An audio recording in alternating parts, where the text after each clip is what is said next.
امیر المومنین خلیفۃ المسلمین مراد مصطفیٰ صلی اللہ تعالی علیہ وسلم حضرت سیدنا عمر فاروق رضی اللہ تعالیٰ عنہ کو 26 ذی الحج کو زخم لگا تھا، قاتلانہ حملہ آپ پر کیا گیا تھا، اور یکم محرم الحرام کو اسلام کے اس بطل جلیل، اس قائد، اس لیڈر اور دنیا اسلام پر اپنی سیرت کے انمٹ نقوش چھوڑنے والے اس خوبصورت انسان نے دنیا سے پردہ فرمایا۔ حضرت عمر فاروق رضی اللہ تعالیٰ عنہ ان لوگوں میں سے ہیں جو ابن الوقت نہیں ہوتے، ابو الوقت ہوتے، جو وقت کے مطابق نہیں بدلتے بلکہ وقت کو اپنے مطابق بدل دیا کرتے ہیں۔ یہ وہ لوگ تھے کہ دین ان کا اوڑھنا بچھونا تھا، ان کا چلنا پھرنا دین تھا، ان کا ہنسنا اور رونا دین تھا۔ انہیں علم الیقین سے لے کر عین الیقین تک ایک خاص مقام اللہ نے عطا کر دیا تھا، تو بس پھر یہ سمجھ گئے تھے کہ دین ہی زندگی ہے، دین ہی روح ہے، اور دین ہی ہماری اصل ہے۔ نبی کریم صلی اللہ تعالیٰ علیہ وسلم نے فرمایا کہ میں نے خواب دیکھا ہے، کچھ لوگوں کو میں نے قمیضیں پہنے ہوئے دیکھا، کچھ کی قمیضیں ناف تک تھیں، کچھ کی پیٹ تک تھیں،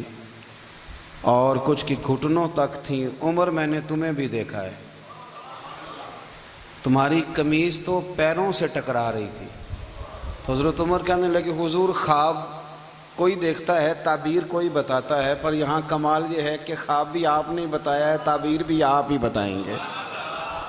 حضور پھر بتا دیں اس خواب کی تعبیر کیا ہے؟ تو حضور نے فرمایا تعبیر یہ ہے کہ کسی کا دین ناف تک، کسی کا گھٹنوں تک، کسی کا پیٹ تک، اور عمر تو سارا ہی دین میں لپٹا ہوا ہے، تو سارا ہی دیندار ہے، سارا ہی۔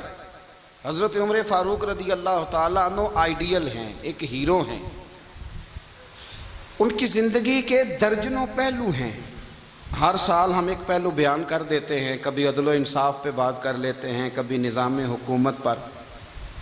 ان کی زندگی کا ایک پہلو آج بھی ہماری گفتگو کا عنوان رہے گا، پر حضرت عمر کا مرتبہ اور مقام یہ ہے کہ نبی کریم علیہ السلام نے فرمایا کہ جبریل امین 950 سال میرے عمر کی شان بیان کریں تو عمر کی شان ختم نہیں ہوتی۔ 950 سال اگر حضرت جبریل بھی بیان کریں تو یہ مقام ہے سیدنا فاروق اعظم کا۔ اللہ تبارک و تعالیٰ نے جس طرح سارے نبیوں میں شان حضور کو عطا فرمائی، اسی طرح تمام نبیوں کے حواریوں میں سب سے زیادہ شان حضور کے غلاموں کو عطا فرمائی۔ قرآن مجید میں اللہ کریم نے فرمایا، یا ایھا الذین آمنوا قوا انفسکم واہلیکم نارا، فرمایا اے ایمان والو خود بھی جہنم کی آگ سے بچو اور اپنے گھر والوں کو بھی دوزخ کی آگ سے بچاؤ۔ خود بھی بچو اور اپنے گھر والوں کو بھی، کس کو جی؟ ہماری ساری نصیحتیں باہر والوں کے لیے۔ باہر ہمیں بہت بڑا لیکچر بھی دینا پڑے تو چلتا ہے، بہت بڑی داستان سرائی بھی کرنی پڑے تو چلتی ہے۔ سٹیٹس اور معیار یہ ہے کہ سارا کچھ باہر والوں کے لیے، اور گھر کے وہ پھول جن کی آبیاری بھی ہم نے کرنی تھی، کوئی جڑی بوٹیاں اور گائیں تو وہ کاٹنی بھی ہم نے خود تھی، دھوپ اور چھاؤں کا خیال بھی ہم نے رکھنا تھا، وہاں ہماری نظر نہیں ہوتی۔ پڑوسی کے بچے کیا کر رہے ہیں یہ سارا پتہ ہوتا ہے، اور میرے گھر میں کیا گل کھل رہے ہیں اس کی مجھے خبر نہیں ہوتی۔ حضرت عمر فاروق نے جب یہ آیت نازل ہوئی تو فوراً عرض کیا، یا رسول اللہ صلی اللہ علیہ وسلم اس کا کیا مطلب ہے کہ خود بھی دوزخ کی آگ سے بچو اور اپنے گھر والوں کو بھی بچاؤ؟ تو نبی کریم علیہ السلام نے فرمایا، عمر اس کا مطلب یہ ہے کہ جن چیزوں کا اللہ رسول تمہیں حکم دیتے ہیں تم اپنے گھر والوں کو ان چیزوں کا حکم دو، اور جن چیزوں سے اللہ رسول تمہیں منع کرتے ہیں تم اپنے گھر والوں کو بھی ان چیزوں سے منع کرو۔ حضرت عمر فاروق کی زندگی میں جو چیز آپ کو بہت زیادہ ملے گی نا، وہ یہ ہے کہ آپ نے جتنا کڑا احتساب محاسبہ باہر والوں کا کیا ہے نا، اس سے زیادہ بڑھ کے اپنا اور اپنے گھر والوں کا کیا ہے۔ یہ بڑا عجیب معاملہ ہے کہ ہم جتنے لوگ ہیں ہمارا معیار یہ ہے کہ سامنے والا غلط ہے اور میں ٹھیک، یعنی دوسرے کا بچہ گلی میں نظر آ جائے تو اس کی غلطیاں نکلنی شروع ہو جائیں گی، اور میرا بچہ سارا شہر گھوم آئے ایک ٹائر پہ موٹر سائیکل پہ، تو ہم کہتے ہیں کہ ابھی بچہ ہے، انشاءاللہ سیانا ہو جائے گا۔ اگر ابا جی آج تک سیانے نہیں ہوئے کہ اس کو سمجھا لیں، تو پھر بیٹے کا سیانا ہونا تو ہو سکتا ہے کہ وہ 60-70 سال لگ ہی جائیں۔ گھر کے اندر جب تک توجہ نہیں ہوتی، اور سب سے پہلے جب تک اپنی ذات پر توجہ نہیں ہوتی، تو والد کا جب تک کردار بچے نہیں دیکھتے جب تک، اتنی دیر تک ان کا تبدیل ہونا ممکن نہیں ہوتا۔ حضرت عمر فاروق رضی اللہ تعالیٰ عنہ نا باہر والوں کا بھی بڑا سخت حساب کرتے تھے۔ بڑا ایک گورنر صاحب نے لباس بڑا شاندار پہننا شروع کر دیا تھا، تو حضرت عمر نے اتروا کے نا تو انہیں ٹاٹ کا لباس پہنا کے تو اونٹ چرانے کی ڈیوٹی دے دی تھی۔ اتنا سخت احتساب کرتے۔ کسائی کی دکان پر بھی 1-2 گھنٹے کھڑے ہوتے تھے۔ جو آدمی مسلسل 2 دن گوشت خریدتا تھا نا، فرماتے تھے اس کا ٹیکس بڑھا دو، لوگوں کو دال نہیں مل رہی اور یہ روز گوشت کھاتا ہے۔ حضرت فاروق اعظم، اس کو جزیہ کہا جاتا تھا، یا کچھ اور معاملات ہوتے تھے بڑھا دیتے تھے۔ مسلسل جو 2 دن آدمی گوشت کھاتا تھا، فرماتے تھے مدینے میں غربت ہے، اگر یہ والا نظام تم کرو گے تو غریب لوگ کس کی طرف دیکھیں گے۔ لیکن اس سے زیادہ بڑھ کر جو ان کی زندگی کا معیار اور سٹیٹس تھا وہ یہ تھا کہ اپنے گھر کا خاص خیال رکھتے، خاص توجہ کرتے۔ ملک شام سے اور ایران سے کچھ لوگ آپ کی خدمت میں آئے، تو وہاں سے کچھ کنیزیں بھی آئیں، ان کے بادشاہ پیغام لے کے۔ شاہ ایران کی کنیز کو ملکہ نے کہا کہ نا حضرت عمر کی زوجہ کو دیکھ کے آنا ذرا کس طرح کی ہے۔ ہمارے ملک میں کیا کہتے ہیں؟ خاتون اول، جی خاتون، باقی سارے دوؤں میں خاتون اول، ذرا خاتون اول کو دیکھ کے آنا۔ تو وہ جب آئی نا گھر میں ملنے، تو کہا کہ مجھے میری ملکہ نے کہا تھا کہ عمر کی زوجہ سے، اہلیہ سے ملاقات کر کے آنا۔ تو حضرت عمر کی اہلیہ نے نا ایک جوڑا کپڑوں کا دے دیا ملکہ کے لیے، اور ایک خوشبو کی شیشی دے دی۔ اب جب وہ تحفے وہاں گئے تو اس ملکہ نے نا کچھ سونے کا سامان بھیجا، کچھ زیورات بھیجے، کچھ تحائف بھیجے۔ جب حضرت عمر کے گھر آئے نا، وہ خادم لے کے آیا، اس نے کہا جی آپ کی اہلیہ نے تحفے بھیجے تھے، تو جواب میں شاہ ایران کی بیوی نے، یہاں جس ملک کا وہ سفیر تھا، انہوں نے بھی یہ بھیجے۔ تو حضرت عمر فاروق نا وہ تحفے لے کے گھر گئے، تو جا کے کہنے لگے اپنی اہلیہ سے، یہ تو کب سے تحفے تحائف بھیجنے لگ گئی ہے، یہ کب سے نظام شروع ہو گیا؟ تو کہ حضور تحفہ دینا لینا تو ٹھیک ہے، سنت ہے، محبت بڑھتی ہے، تو یہ کوئی قباحت نہیں، اور میں نے اپنی ذاتی استعمال کے لیے جو چیزیں رکھی تھی وہ میں نے دی ہیں۔ تو حضرت عمر فاروق رضی اللہ تعالیٰ عنہ فرمانے لگے ہم نے کسی ملک کے ساتھ اور اس کے بادشاہ کے ساتھ ذاتی تعلق نہیں بنانا، تعلق جو بھی بنے گا رسول اللہ کے دین کی برکت سے بنے گا، ذاتی رشتے نہیں ہم نے قائم کرنے۔ ذاتی آپ کے ملک کی جو ایئر لائن جس کا ہر سال خسارے کا ڈنڈورا پیٹا جاتا ہے نا، وہ ہمارے بادشاہ صاحب اور صدر صاحب اگر غیر ملکیوں کو گھوڑا کبھی بھیجنا ہو نا، گھوڑا، تو پورا ایک جہاز گھوڑا لے کے تحفے میں جاتا ہے، پورا جہاز غریب قوم کا یہ سرمایہ، اور قوم بڑی بادشاہ ہے، لائنوں میں لگ کے ووٹ دیتی ہے۔ 2 کام ہمیشہ لائن میں لگ کے کرنے، ایک بل لائن میں لگ کے جمع کرانا ہے، اور ایک ووٹ لائن میں لگ کے، تاکہ پھر پورے 5 سال لائن میں ہی لگے رہیں۔ مرضی سے آپ ووٹ دینا، پر جو بات درست ہے اس کو سنو۔ حضرت عمر فاروق رضی اللہ تعالیٰ عنہ نے اپنی اہلیہ سے پوچھا کتنے کا تھا وہ تیرا جوڑا اور خوشبو کی شیشی؟ انہوں نے کہا 3 دینار کی۔ فرمایا یہ 3 دینار تیرے، اور باقی جو تحفے آئے ہیں وہ تو خود کہہ، چونکہ اس نے تیرے نام بھیجے ہیں، تو کہہ کہ میں مال غنیمت میں دیتی ہوں، تو کہہ میں مسلمانوں کو کہہ۔ تو زوجہ ہنس پڑی، کہنے لگی میں نہ بھی کہوں تو مجھے کہنا تو پڑے گا ہی، کہنا تو میں نے ہے ہی، جو کہ سامنے عمر فاروق ہیں، لہذا فرمایا کہہ دیتی ہوں میں نے دیا خزانے کو۔ حضرت عمر نے جمع کرا لیا۔ میں یہ کیا بات ہوئی، میرے گھر والے جو مرضی کریں، ان کا معیار زندگی جس طرح کا مرضی ہو۔ اور حضرت عمر ایک جملہ کہا کرتے تھے، اللہ کرے کہ یہ باتیں اس دور حاضر میں ہماری سمجھ میں آئیں، حضرت عمر فاروق رضی اللہ تعالیٰ عنہ اپنے بچوں کو فرمایا کرتے تھے کہ بہت آدمی کو بھوک لگی ہو نا اور پھر اس کی پسند کا کھانا پکا ہو تو اتنے شوق سے وہ اس کھانے کو دیکھتا ہے نا، فرمایا اس طرح پوری قوم اپنے بادشاہوں کے خاندان کو دیکھتی ہے، اس تیزی کے ساتھ دیکھتے ہیں کہ ان کے گھر میں کیا ہو رہا ہے، ان کا معیار زندگی کیا ہے، ان کا سٹیٹس کیا ہے۔ سیدنا فاروق اعظم رضی اللہ تعالیٰ عنہ نے اپنے گھر کے اندر اپنے بچوں، آپ کے بچے دونوں کاروبار کے لیے مصر گئے تو وہاں کے گورنر صاحب نے لوگوں سے، ایک بہت بڑا قافلہ گیا مدینے سے مصر تجارت کے لیے، جاتے ہیں نا آج بھی قافلے کئی ملکوں میں، تو یہ گئے تجارت کے لیے، تو حضرت عبداللہ ابن عمر، حضرت عبید اللہ ابن عمر، حضرت عمر کے دونوں بیٹے گئے، جناب عمر فاروق کے بچے جب وہاں پہنچے تو مصر کے گورنر نے نا لوگوں کو تعارف کرایا کہ یہ عمر فاروق کے بیٹے ہیں، یہ حضرت یہ چودھری کے بیٹے کو کون بتاتا ہے کہ تو چودھری کا بیٹا ہے؟ باہر والے بتاتے ہیں، گھر والے جی، اور سیٹھ صاحب کے بیٹے کو کون بتاتا ہے کہ تو سیٹھ صاحب کا بیٹا ہے؟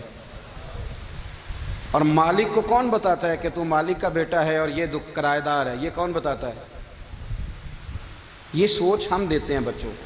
چودھری اور کمی کی سوچ، امیر اور غریب کی سوچ، مالک اور کرایہ دار کی سوچ، گھر کے مالک کی اور کام کرنے والے کی سوچ، یہ ہم دیتے ہیں، یاد رکھنا، یہ ہم دیتے ہیں، یہ ہمارا مزاج ہے، یہ باہر سے نہیں آتی۔ تو کوئی شہزادہ ہے، تو سیٹھ ہے، تو نواب ہے، یہ سوچ باہر سے نہیں آتی، یہ اماں سوچ دیتی ہے، اماں، یہ ابا سوچ دیتا ہے، اور پھر جب تباہی اترتی ہے تو اس کے ذمہ دار بھی باہر والے نہیں ہوتے، گھر والے ہوتے ہیں، گھر والے۔ ہمارے بچوں کی طبیعتوں پر زیادہ نقش باہر والوں کا نہیں ہوتا، گھر والوں کا ہوتا ہے، یاد رکھیے گا۔ حضرت عمر فاروق رضی اللہ، بچے ہیں، شہزادے ہیں، وہ کاروبار کرنے گئے اور وہاں لوگوں نے بتایا گورنر صاحب نے کہ یہ فاروق اعظم کے بچے امیر المومنین کے، لوگوں نے ان سے زیادہ مال خریدا، تجارت میں زیادہ نفع ہوا، ظاہر ہے کہ وہ آپ کے جو اللہ خیر کرے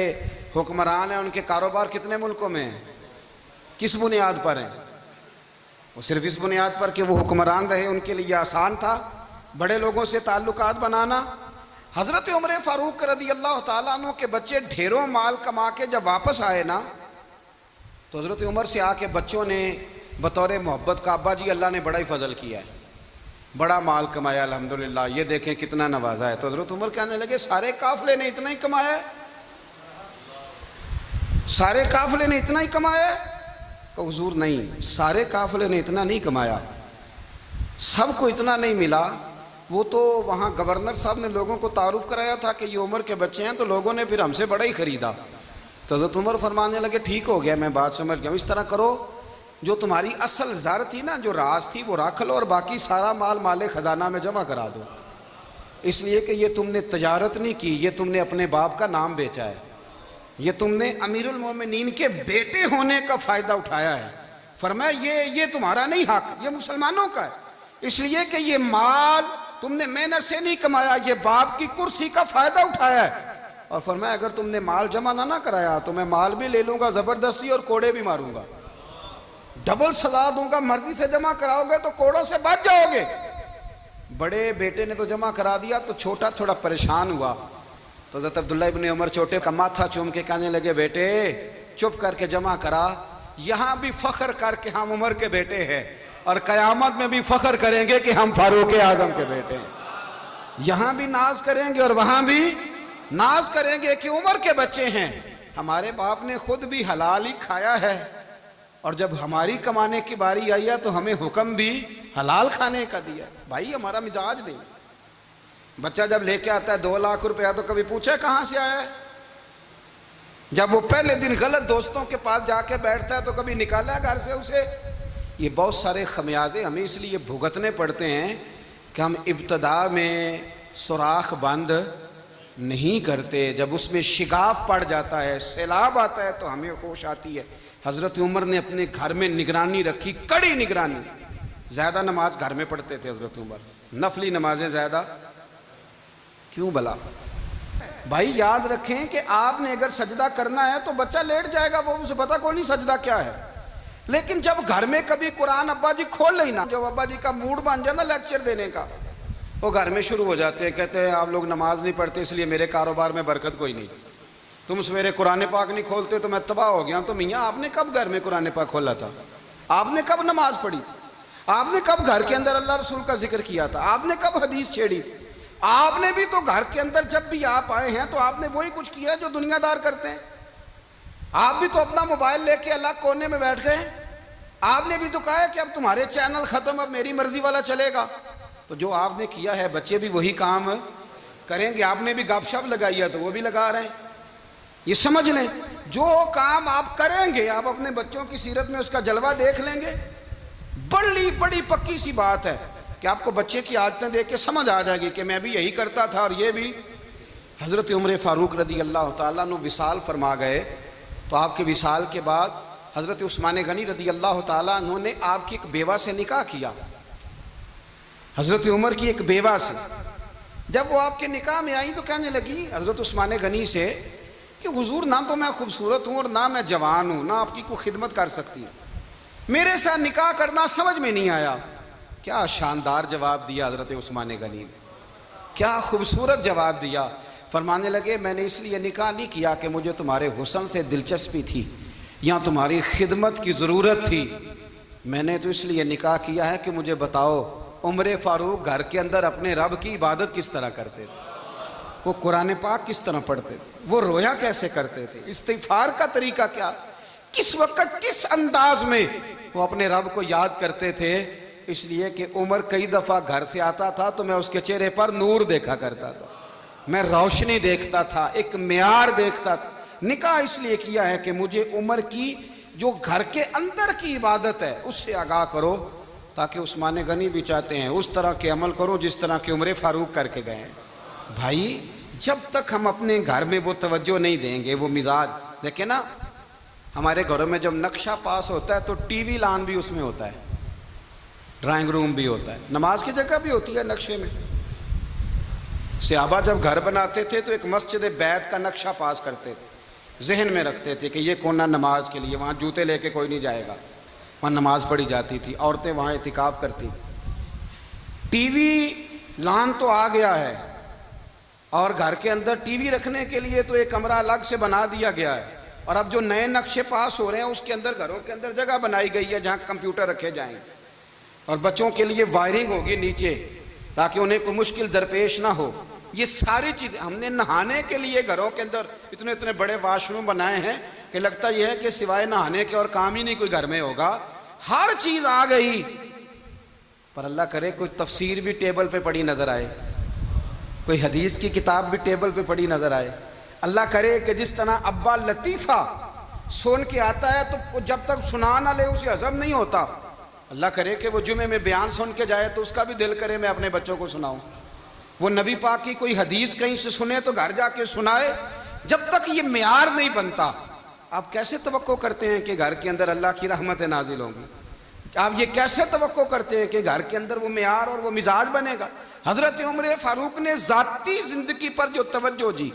گھر والوں کے معیار پر جو توجہ دی حضرت عمر فاروق رضی اللہ تعالیٰ عنہ نے، وہ بھی بڑی دیدنی ہے۔ حضرت ابو موسیٰ اشعری کو نا آپ نے وزیر خزانہ بنایا، وزیر خزانہ، تو حضرت ابو موسیٰ اشعری کہتے ہیں کہ حضرت عمر کو شے خزانے میں رہنے تو دیتے نہیں تھے۔ ایک دن میں صفائی کر رہا تھا اس کمرے کی جس میں خزانہ رہتا تھا۔ ہمارے تو ملک میں جو جاتا ہے وہ صفائی کر کے ہی جاتا ہے، اللہ خیر کرے۔ اور خیر معیار بدلتا ہے، جو پچھلی حکومت ہوتی ہے وہ قرضہ اٹھاتی ہے، وہ باہر سے جاتی ہے تو قرضہ لے کے آتی، اور جو نہیں آتی ہے وہ کہتی ہے ہمیں پیکج مل گیا ہے، وہ قرضہ نہیں اٹھاتے۔ ان کو کیا ملتا ہے؟ یعنی پچھلی نے قرضہ لیا تھا اور ہم نے، واہ جی واہ کیا خوبصورت انداز ہے، اس کا نام بدل کے نا، انہوں نے قرضہ لیا تھا اور ہم نے، میں کہا بڑے شاندار سیانے بندے ہو گئی۔ اور اللہ تعالیٰ خیر فرمائے، ہمارے جو بڑے شاندار قسم کے دوست ہیں نا، شاندار، جن کا ادب سے نام لیتے ہیں، وہ عرب کے بادشاہ ہیں۔ ہم تو عرب خالی کہتے بھی نہیں، عرب شریف کہتے ہیں، عرب شریف۔ انہوں نے پتہ کیا کیا ہے؟ انہوں نے اس طرح کیا ہے کہ جو کشمیریوں کا قاتل تھا نا اس کے گلے میں میڈل ڈال دیا ہے۔ یہی کام وہ کرتے رہتے۔ انہوں نے پہلے انہیں بلا کے مندر بھی بنوائے تھے، ہمیں کوئی شکوہ نہیں، ان کی زمین ہے، اللہ تعالیٰ توفیق عطا کرنے والا ہے، پر خیال یہ تھا کہ چلو کشمیریوں کے زخم پر نمک نہ چھڑکتے، 2 مہینے انتظار کر لیتے، کچھ حالات سنور جاتے، کچھ تھوڑا انتظار ہیں۔ ہمارے دوست، ہمارے وزیر اعظم صاحب جب جاتے ہیں تو وہ پھولوں کا ہار ڈالتے ہیں ہمارے دوست، لیکن انہیں وہ حدیث یاد نہیں کہ نبی پاک علیہ السلام نے فرمایا جب میرے مومن کو تکلیف ہوتی ہے تو مجھے بھی گنبد خضرا میں تکلیف ہوتی ہے۔ انہیں نہ کشمیریوں کا خون یاد نہیں آیا، انہیں برہان وانی کی کٹی ہوئی لاش یاد نہیں آئی، انہیں 30,000 بیوہ عورتیں یاد نہیں آئی، 30,000 بیوہ عورتیں جن کے سہاگ اجڑ گئے، اور انہیں 1.25 لاکھ یتیم بچہ یاد نہیں آیا جو یتیمی کی زندگی گزار رہا ہے، اور اس کے باوجود بہت بڑے ذمہ دار ہیں وہ۔ مجھے پڑھ لینے دو آج احمد فراز کا شعر، وہ ہمارے مکتب کوئی ایسا نہیں کہ وہ مولوی تھا، وہ غیر جانبدار تھا، پر مجھے آج پڑھ لینے دو اس کا شعر، یہ کلیجے کا درد ہے، پڑھ لینے دو۔ اس نے کہا تھا کہ پڑھتا ہوں تو کہتی ہے یہ خالق کی کتاب ہے، مثل یہودی یہ سعودی بھی عذاب، اس قوم کے بارے میں کیا لکھوں فراز، کعبے کی کمائی سے جو پیتے ہیں شراب، کعبے کی کمائی سے جو پیتے ہیں شراب، اس قوم کے بارے میں کیا لکھوں فراز، کہ کعبے کی کمائی سے جو پیتے ہیں شراب۔ میں خیال نہیں آیا تمہارا صرف دین یہ ہے کہ قبریں گرا دو، مزارات گرا دو، فقط یہ دین ہے؟ کوئی نبی پاک کے روزے کی طرف منہ کرے تو اسے مشرک کہو، یہ دین ہے؟ اس کا نام مذہب رکھا ہے تم نے؟ مذہب تو اس کا نام ہے کہ جو رسول اللہ کا نام لینے والا ہے وہ ہمارا یار ہے، اور جو نبی پاک کا نام لینے والا نہیں، ہمارا اس سے کوئی تعلق ہے، یہ دین ہے۔ حضرت عمر فاروق کی سیرت سنا رہا ہوں، حضرت عمر کی۔ حضرت ابو موسیٰ اشعری نے ایک عیسائی کو منشی رکھا تھا، اکاؤنٹ آفیسر حضرت ابو موسیٰ اشعری نے، تو حضرت عمر فاروق بول پڑے، کہنے لگے تمہیں مسلمان کوئی نہیں ملا تھا؟ کلمہ گو نہیں تمہیں نظر آئے؟ کشمیریوں کی لاشیں نظر نہیں آتی؟ ان کا خون بہ رہا ہے، تباہی اتر رہی ہے، اور تم قاتل کو گولڈ میڈل پہنا رہے ہو؟ اور یاد رکھنا جب مسلمانوں کی بچیاں روندی جاتی ہوں نا تو پھر اسلام امن کا درس نہیں دیتا، پھر اسلام جہاد کی بات کرتا ہے، پھر اسلام جہاد کی بات کرتا ہے، جہاد کی۔ وہ قومیں غیرت مند نہیں ہوتی کہ جن کے گھروں میں آگ لگی ہو اور وہ غیروں کو ہار پہناتی پھریں۔ اللہ کا کچھ خوف کرو، زندگی مختصر ہے، دبئی میں کتنے رہے اور کتنے چلے گئے، خدا را کچھ خدا تم سے اچھے تو وہ نیو یارک کے رائٹر ہیں جو کم از کم اپنے کالموں میں کشمیر کی بات کرتے ہیں، تم سے اچھا برطانیہ کا وہ شخص ہے جو کم از کم BBC لندن پہ رپورٹ جاری کرتا ہے تو کہتا ہے کشمیر پہ ظلم ہو رہا ہے، تم سے تو وہ اچھے رہ گئے، تم نے بات کرنا تو دور کی بات، تم نے دشمنوں کے گلے میں ہار پہنانے شروع کر دیے۔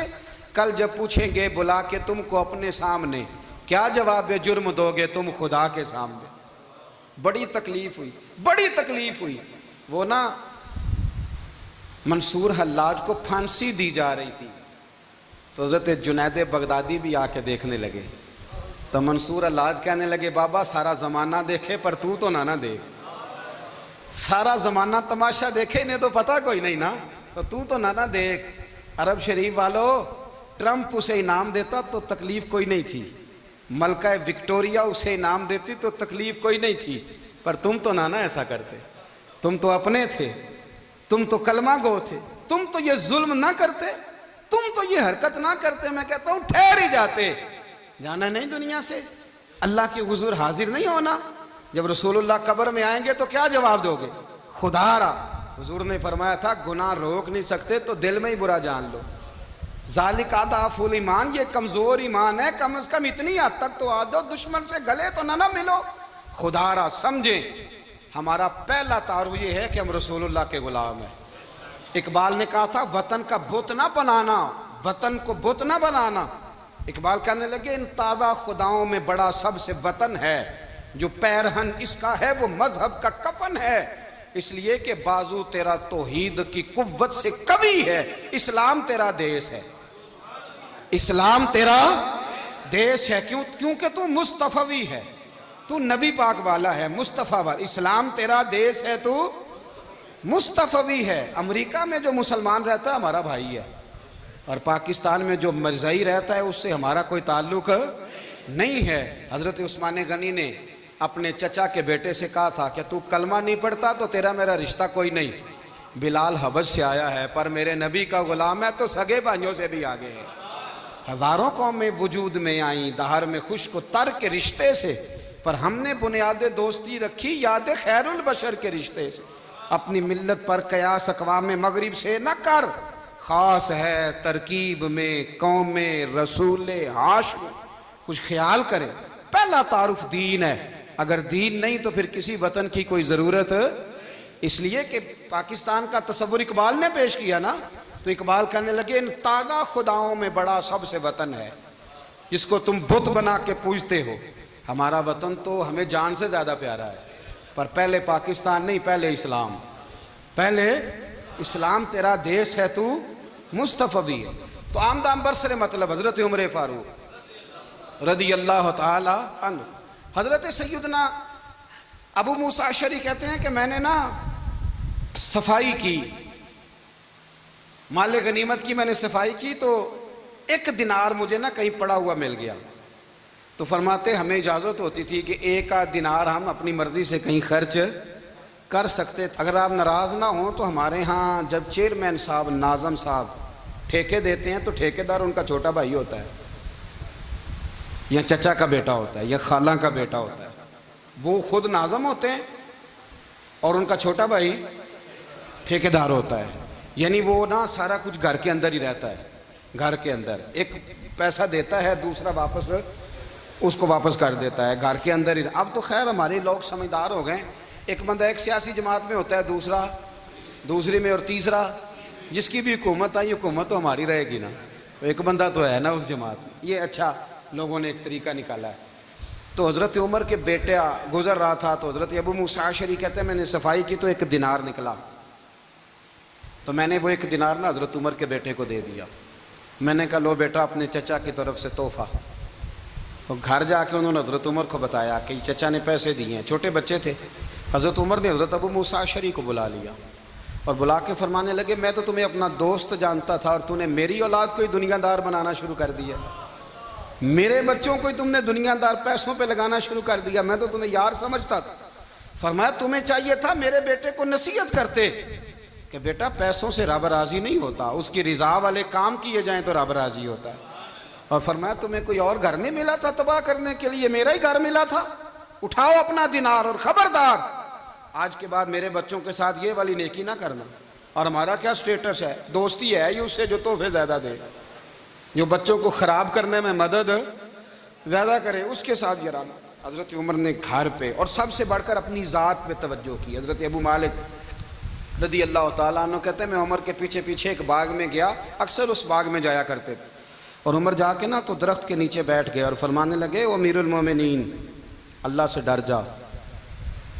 ورنہ جس رب نے حکومت دی ہے وہ عذاب بھی بڑا دے گا، ڈر جا رب سے۔ کبھی ساری زندگی حضرت عمر نے اپنا کوئی تعارف نہیں کرایا، کبھی نہیں۔ ایک بندے نے آپ کے سامنے تعریف کر دی آپ کی تو فرمانے لگے تو خود بھی ہلاک ہوا اور مجھے بھی ہلاک کر دیا، کیا ضرورت پڑی ہے میری تعریفیں کرنے کی، اتنی دیر میری تعریف میں لگائی، اللہ کا ذکر کرتا رب تجھے ثواب دیتا، حضور پہ درود پڑھتا تو رب تیرے اوپر رحمتیں نازل کرتا، کس چکر میں ہے؟ آج جتنا اچھی کوئی خوشامد کرے اتنی اچھی وزارت ملتی ہے، جتنی اچھی اس کو جو ہے وہ چاپلوسی کرنی آیا درجہ بھی اسے اتنا ہی اچھا ملتا ہے۔ حضرت عمر فاروق رضی اللہ تعالیٰ عنہ آپ کے بیٹے کہتے ہیں، صاحب فتوح الشام نے لکھا ہے، آپ کے صاحبزادے کہتے ہیں میں نکلا تو میرے ابا جی نا اپنی پشت پر مشکیزہ رکھ کے کنویں سے پانی بھر کے آ رہے، میں دوڑ کے آگے گیا، میں نے کہا ابا جی مجھے دے دے۔ فرمانے لگے بیٹا تیرا کیا خیال ہے، کوئی اور نہیں تھا مشکیزہ بھر کے لانے کے لیے، تیرا کیا خیال ہے؟ کہا ابا جی بڑے لوگ تھے پر آپ کیوں اٹھا رہے ہیں؟ فرمانے لگے نفس نا ذرا میرا بڑا ہو گیا تھا، اسے ذرا ذلیل کر رہا ہوں، ذرا اپنا محاسبہ کر رہا ہوں، یہ مجھے کہہ رہا تھا تو بڑی چیز ہے، تو میں نا ابھی مشکیزہ گھر رکھ کے آؤں گا، پھر تیری ماں نے مجھے کہا ہے کہ گھر میں لکڑیاں کوئی نہیں جلانے کے لیے، پھر میں جنگل سے لکڑیاں کاٹ کے لاؤں گا۔ اب میں امیر المومنین بن کے نا تو میرا نفس تھوڑا بڑا ہو گیا۔ اب یقین کریں ہمارا آزما خراب ہو جاتا ہے جب تک ہمارا تعارف صحیح نہ ہو، ہمارا تعارف ٹھیک نہ ہو، میں یہ ہوتا ہوں میں وہ ہوتا ہوں، چھوڑ مٹی دیں تے مٹی رہنا ہی، مٹی دیں تے مٹی دیں تے مٹی رہنا ہی ایویں کادی بلے بلے اج مٹی دے اتے بندیا تے کل مٹی دے تھلے مٹی دیں تے مٹی رہنا ہی کادی بلے مجھے پوچھ لو مجھے جان لو میرا نام لے لو میں بھی آیا ہوں میں بھی ہوتا ہوں میرا بھی یہ تذکرہ ہے میں بدکار پرانا خادم کسے در ملی نہ ٹوئی اے تے واصف یار نے نظر جو کیتی تے واصف واصف ہی ہوئی یہ تو بڑی بات کی بات ہے تو بات کی بات ہے صاحب ورنہ من نانم کے من نانم جو ہم ہیں اس کا ہمیں پتا تو ہے نا بھائی کبھی بھی یہ جو ذات کا چکر ہے نا میں بھی ہوں مجھے بھی او بھائی یاد رکھو میں کون ہوں یہ جو نام نمود اور یہ خواہشیں اور یہ جو وقار یہ تو کمزور لوگوں کا طریقہ ہے جس کو اپنا تعارف کرانا پڑ گیا اس سے بھی زیادہ کمزور کوئی ہے فوٹو میں دکھاتا پھرتا ہے فلانے کے ساتھ فوٹو فلانے تو کمزور بندے یہ کام کرتے حضرت عمر فاروق اللہ اکبر حضرت عمر جیسا بندہ 24 لاکھ مربع میل کا حکمران اور شاہ روم کو خط لکھ کے کہتا ہے میں منت نہیں کرتا میں حکم دیتا ہوں اتنا تگڑا بندہ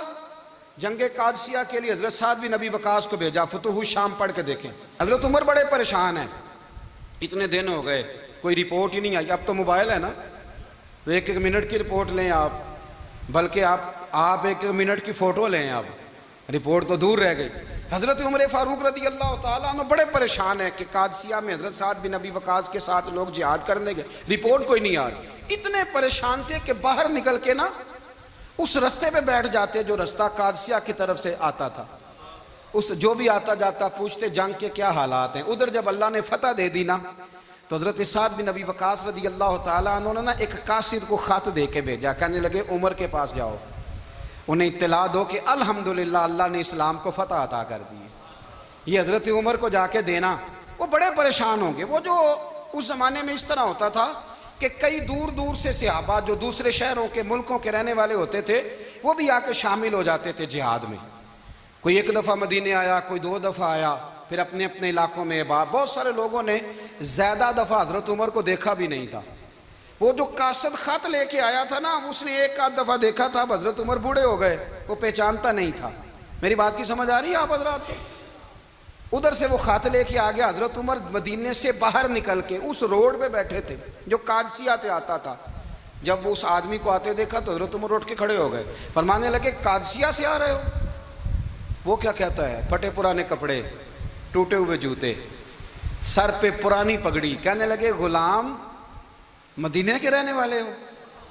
حضرت عمر کہنے لگے ہاں مدینے کا ہوں کہا میں قادسیہ سے آیا ہوں الحمدللہ اللہ نے اسلام کو فتح دے دی ہے الحمدللہ کفر کی کمر ٹوٹ گئی ہے اس نے یہ بات کر کے تو گھوڑے کو ایڑی لگائی گھوڑا دوڑنے لگا مدینے کے حضرت عمر بھی ساتھ ساتھ دوڑ رہے فرمانے لگے اچھا بتاؤ خالد بن ولید کا کیا حال ہے تھوڑا آگے جا کے فرمانے لگے اسامہ بن زید کیسے ہے وہ کہتے ہیں ٹھیک ہے پھر اس نے اور گھوڑا عمر ساتھ ساتھ دوڑ رہے ہیں ساتھ ساتھ 24 لاکھ مربع میل کا حکمران ایک جوتا پیر سے نکل گیا عمر دوڑ رہے ہیں آگے جا کے پوچھتے ہیں سعد بن ابی وقاص کا کیا حال ہے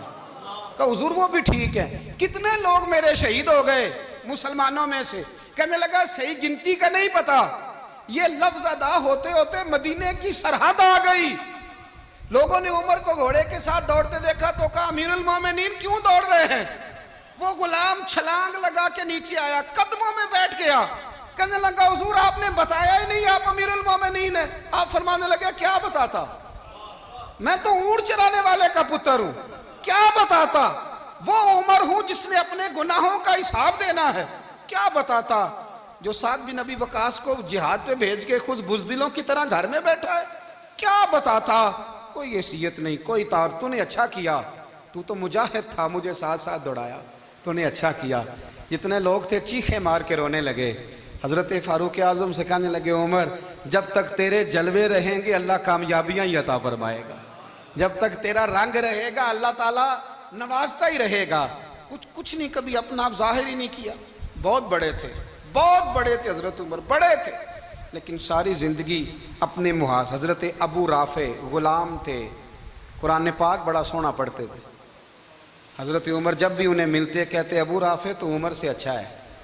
قرآن بڑا شاندار پڑھتا ہے تو وہ کہتے حضور اگر میں قرآن صحیح پڑھتا ہوں تو آپ کو قرآن کی تشریح زیادہ صحیح آتی آپ بھی تو مجھ سے افضل ہیں. تو آپ فرماتے نہیں پھر بھی تو مجھ سے افضل ہے. کیوں؟ اس لیے کہ تو اپنے غلام اپنے آقا کی نوکری بھی ٹھیک کرتا ہے اور رب کی عبادت بھی ٹھیک کرتا ہے, اور مجھے خالص صرف عبادت کرنی ہوتی ہے, وہ بھی ٹھیک نہیں کر پاتا. ساری زندگی اپنا محاسبہ, ساری زندگی اپنے گریبان میں دیکھا, ساری زندگی اپنے آپ کو پرکھا, اپنے آپ کو ٹٹولا. 62 سال عمر بیت گئی. حضرت حذیفہ بن یمان ایک صحابی تھے,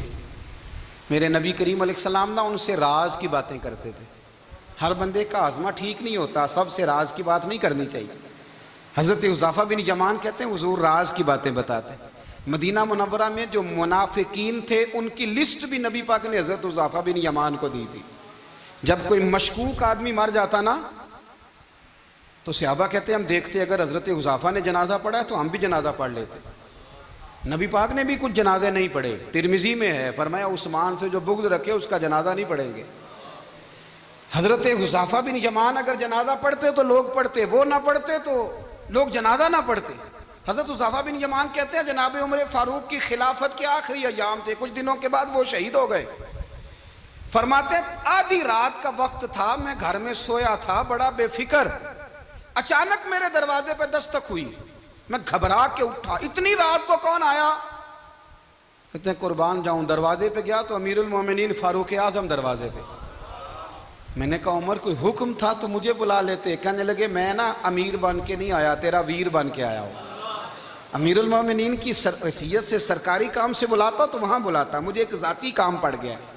کہتے ہیں میں نے عمر کو گھر کی اندر بلا کے چارپائی پہ بٹھایا. میں نے کہا حضور میں غریب آدمی, میں کیا آپ کے کام آ سکتا ہوں؟ تو کہتے ہیں انہوں نے نا مجھے ساتھ بٹھا لیا, پھر میرا ہاتھ پکڑ لیا. کہنے لگے تو عمر کو جانتا ہے؟ عمر جھوٹ نہیں بولتا. تو جانتا ہے عمر وعدوں کا پکا ہے؟ کہا حضور جانتا ہوں. کہا میں اس وقت آیا ہوں جب دیکھ بھی کوئی نہیں رہا. حضرت حذیفہ بن یمان کہتے ہیں پریشان ہو گیا, حضور پہلیاں نہ بجھوائیں, مہربانی کریں بتائیں کدھر آئے ہیں. تو حضرت عمر فاروق فرمانے لگے 62 سال کا ہو گیا ہوں, 63 میں چل رہا ہے, داڑھی سفید ہو گئی ہے, پھل پک گیا, اٹھ فریدہ ستیا, داڑھی آ گئی پور, اگا نیڑے آ گئی, پیچھا رہ گئی دور. اب قبر اشر کا معاملہ صاف نظر آنے لگا ہے. کہا حضور مجھ سے کیا چاہتے ہیں؟ حضرت عمر رو پڑے. کہنے لگے آج میں عشاء کے بعد نکلا ہوں تو نبی پاک کے صحابہ مجھے نیک کہہ رہے تھے, پھر میں نے بچوں کی ماں سے اور بچوں سے بھی پوچھا ہے, وہ بھی مجھ سے راضی ہیں. پر حذیفہ تیرے ساتھ نبی پاک راز کی باتیں کرتے تھے, سچ بتا کہیں عمر کا نام منافقوں میں شامل تو نہیں؟ سچ بتا ان منافقین میں تو شامل نہیں, کہیں اوپر سے تو نہیں سارا کچھ؟ حضرت حذیفہ بن یمان کہتے ہیں میں باپ کے مرنے پہ اتنا نہیں رویا جتنا عمر کے سوال پہ رویا. میں قدموں میں بیٹھ گیا. میں نے کہا نہیں عمر,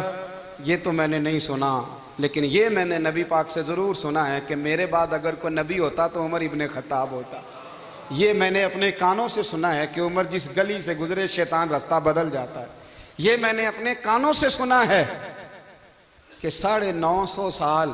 حضرت جبریل جناب عمر کی شان بیان کریں تو پھر بھی بیان نہیں ہو سکتا. یہ میں نے ضرور سنا. دوستو ساری زندگی حضرت عمر نے اگر دوسروں کا محاسبہ کیا تو اپنا اور اپنے بچوں کا بھی کڑا خیال رکھا, اپنی ذات پر بڑی توجہ دی. جو لوگ اپنا بھول جاتے ہیں نا, ہمیں اپنی صحت کا بڑا خیال ہے لیکن اپنی روحانی زندگی کا کوئی خیال نہیں ہے, قلبی زندگی کا کوئی تصور نہیں ہے. آپ یقین کریں موٹا آدمی کمزور ہونے کے لیے جدوجہد کر رہا ہے, کمزور طاقتور ہونے کے لیے, لیکن جس کو کتنے دن بیت گئے اللہ رسول کی یاد میں رویا ہی نہیں, کتنے دن بیت گئے نعت سننے کو دل ہی نہیں چاہا, جسے مہینوں بیت گئے اور قرآن پاک کی طرف نظر ہی نہیں گئی, وہ فکر مند ہی نہیں. زندگی زندہ دلی کا نام ہے, مردہ دل کیا خاک جیا کرتے ہیں. بھائی حضرت عمر کی زندگی دور حاضر میں ہمیں یہ سبق دیتی ہے کہ کڑی نگرانی رکھو اپنے پودوں کی, کڑا خیال رکھو اپنے ذاتی باغ کا, اور یہ جو تمہارے دل کی دنیا ہے یہ تمہاری روح کی زندگی ہے, اس کا محاسبہ کرتے رہو. نبی کریم علیہ السلام نے فرمایا اپنا حساب خود کر لو قبل اس کے کہ تمہارا حساب کیا جائے. اپنا حساب بولیے, اپنا حساب ہم ساری دنیا کا حساب کرتے پھرتے ہیں، کوئی کہاں سے کماتا ہے کہاں کھاتا ہے، پر اپنا حساب حضور نے فرمایا حساب کر لو قبل اس سے کہ تمہارا حساب،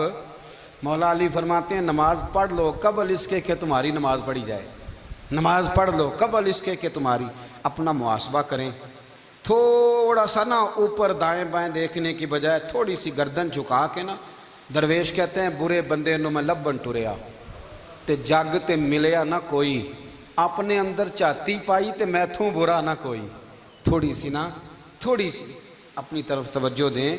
ہم نا بے چین وقت گزار رہے ہیں، بے قرار ہیں، بے سکون ہیں، سبب یہ ہے کہ ہم نے نا اپنا حساب کرنا چھوڑ دیا ہے۔ حساب کرو گے، بے حساب تو بندہ روٹی کھا لے تو بیمار ہو جاتا ہے، اور اگر زندگی بے حساب گزرے، گناہوں کا حساب ہی نہ کیا جائے، تقوی کی طرف توجہ ہی نہ کی جائے، تو پھر زندگی دشوار ہو جاتی ہے۔ اور اللہ پوری امت مسلمہ کو ایک حضرت عمر فاروق رضی اللہ تعالیٰ عنہ کے طریقے پر چلنے والا لیڈر عطا فرما، ہمیشہ مدحت خیر الانام میں گزرے، دعا ہے یہ عمر درود۔ نبی پاک صلی اللہ علیہ وسلم نا صحابہ کو مختلف طریقوں سے، مختلف حکمتوں سے باتیں ان کے ساتھ کرتے تھے، اور پھر وہ باتیں ہمارے فائدے کے لیے ہمارے سامنے آ گئیں۔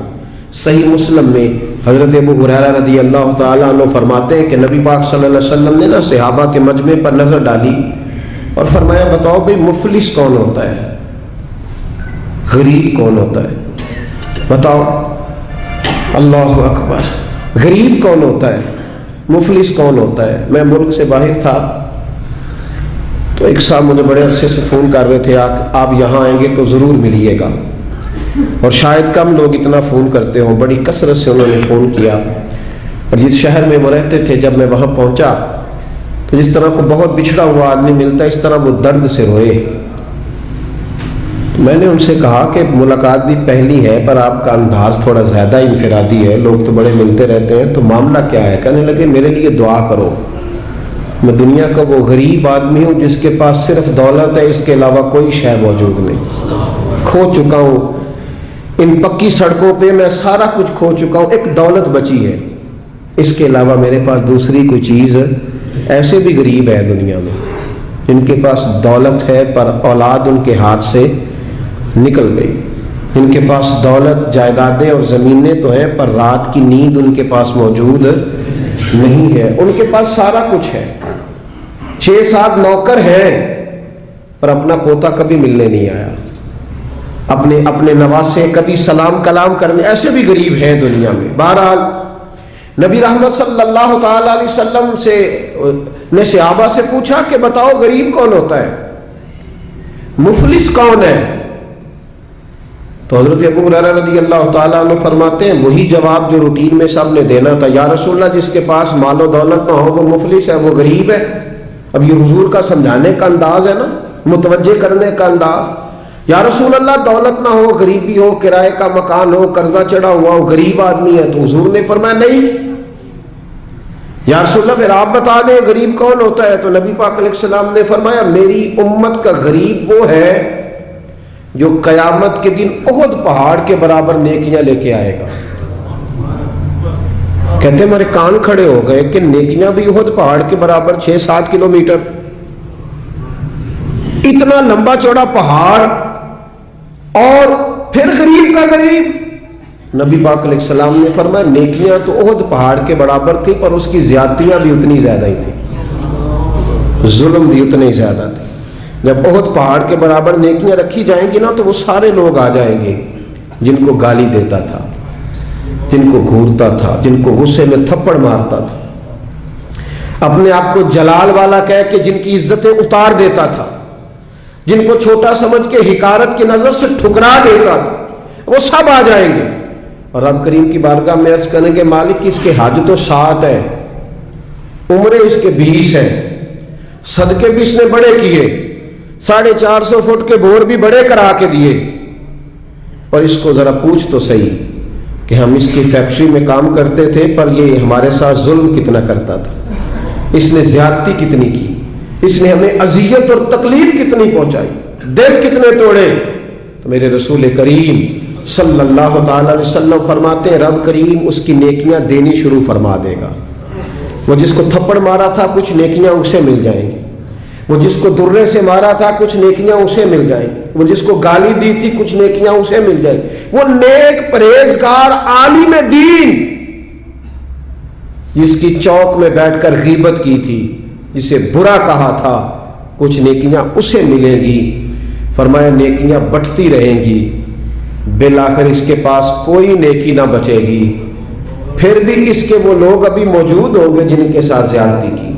وہ ابھی ہوں گے موجود۔ وہ جب رشتہ دیکھنے گیا تھا نا کسی غریب کی بچی کا، تو واپس آ کے کہتا تھا اگر 1.5 انچ قد اونچا ہوتا تو میں نے نکاح کر لینا تھا بیٹے کا۔ اور ایسے لوگوں کو جانتا ہوں جن کی بیٹیاں نفسیاتی مریض بن گئی ہیں، رشتے دیکھنے والے اتنے آئے اور اس انداز میں تنقید کر کے گئے کہ بچیاں مریض بن گئی۔ وہ لوگ بھی آئیں گے، کہیں گے مالک اسے پوچھ، بیٹے کا باپ اور دولت مند ہونے کا معنی یہ تھا کہ یہ ہر ایک کے ساتھ ظلم کرے؟ محبوب فرماتے جب نیکیاں ختم ہو جائیں گی تو پھر جن کے ساتھ زیادتیاں کی تھی ان کے گناہ اس کے اوپر ڈالنے شروع کیے جائیں گے، پھر گناہوں کا بوجھ اٹھائے گا۔ ہمیں تو پتہ نہیں کب خیال آئے گا، لیکن حضرت ابو ہریرہ کہتے ہیں بات ختم کرتے ہوئے میرے نبی کی آنکھوں میں آنسو آ گئے، حضور رو پڑے اور محبوب فرمانے لگے یہ میری امت کا وہ غریب ہے جس کے پاس احد پہاڑ کے برابر نیکیاں تھیں پر اب غریب رہ گیا۔ اور بھائی تھوڑا سا زبان کا کنٹرول، تھوڑا سا لب و لہجے کا کنٹرول، تھوڑا سا اپنے غصے پہ صبر، تھوڑی دیر کی احتیاط۔ ہم اذیت دیتے ہیں، تکلیف دیتے ہیں، جب ہمارے سامنے والا شرمندگی سے زمین میں گھڑتا ہے تو ہمیں خوشی ہوتی ہے، جب ہمارے سامنے بیٹھنے والا شرم سے نظریں جھکاتا ہے تو ہم اپنا قد اونچا محسوس کرتے ہیں۔ اور جب وقت کا حکمران دیکھتا ہے کہ اب کچھ لوگ رو رہے ہیں، اور جب بڑا آفیسر سمجھتا ہے میں آفیسر کب بنوں گا جب میں اپنے ماتحتوں کو برا بھلا نہ کہہ لوں گا، اور جب ہاتھ میں ڈنڈا پکڑنے والا سمجھتا ہے کہ یہ میں نے کسی کو مارا نہ تو پکڑنے کا معنی کیا ہوا، اور ہاتھ میں بندوق پکڑنے والا کہتا ہے کہ اگر گولی چلی نہ تو اس کو تو زنگ لگ جائے گا، چاہے کسی مظلوم پہ چل جائے، کسی نہتے پہ چل جائے۔ اور یہاں جو حکمران ہوتے ہیں وہ کہتے ہیں کہ ہم تو ابھی صدمے میں ہیں، آنکھ کھلے گی تو بات کریں گے، نہ ادھر ادھر کی تو بات کر، یہ بتا کہ قافلہ کیوں لٹا، مجھے رہزنوں سے غرض نہیں تیری راہبری کا سوال ہے۔ او بھائی ہم روز ظلم خرید رہے ہیں اپنے لیے، روز زیادتی جمع کر رہے ہیں اپنے لیے۔ میرے رسول کریم صلی اللہ تعالی علیہ وآلہ وسلم نے فرمایا جس نے زمین کے بالشت بر ٹکڑے پر ظلم کیا، ایک بالشت ایک گٹ، جس نے زمین کے بالشت بھر ٹکڑے پر ظلم کیا، اللہ تعالیٰ قیامت کے دن 7 زمینوں کا توق بنا کے اس کے گلے میں ڈال دے گا، پھر اس کی گردن ٹوٹنے پہ آئے، پھر وہ ہائے ہائے کرے گا، لیکن اسے اس وقت معافی نہیں ملے گی۔ آج موقع ہے وہ معافی مانگے، درگزر کا سوالی بنے، بچے اس ظلم سے، بچے جس کو پتہ چل گیا ہے کہ میرا بیٹا اپنی بیوی کے ساتھ درست طریقے سے نہیں رہ رہا، اس باپ کا فرض نہیں ہے اپنے بیٹے کو ڈانٹنا کہ اس نے طرفدار بننا۔ جس کو سمجھ آ گئی ہے، جس کو خیال آ گیا ہے، جس کو اس بات کی سمجھ آ گئی ہے کہ میری بہو کے ساتھ زیادتی ہو رہی ہے یا میری بیٹی کے ساتھ ظلم ہو رہا ہے، تو اگر وہ ساتھ کھڑا ہی نہیں ہو رہا، اور پھر نبی پاک علیہ السلام نے تو ہمیں ہر پہلو پر سمجھایا ہے، میرے کریم محبوب نے تو کوئی ایسی چیز چھوڑی نہیں جو ہمیں سمجھائی نہ جائے۔